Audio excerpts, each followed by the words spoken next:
现在是6月份啊，如果呢你最近准备过香港，我一定提醒你，这2样东西呢必须给我带上，不然呢你可能像我一样咳嗽上火，整个人烦躁到不行。第一样是什么？纸巾给我安排上，不是开玩笑的。香港现在热呢是真的热，湿也是真的湿，那种感觉呢不是汗流浃背啊，而是汗呢糊在你身上，像穿了一个湿的塑料袋一样。你一出地铁站吧，就感觉又在蒸笼里面，人都要化了。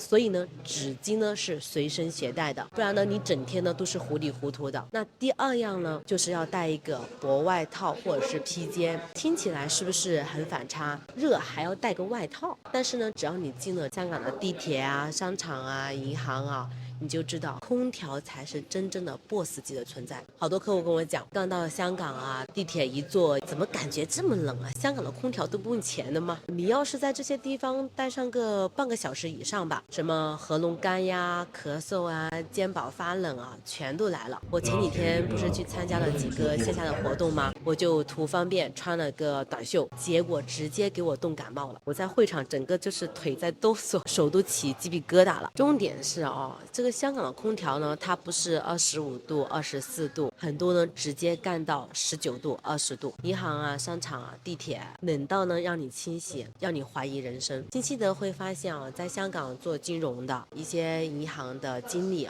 他们个个都是这种西装笔直。这个天穿西装 ，Are you kidding me？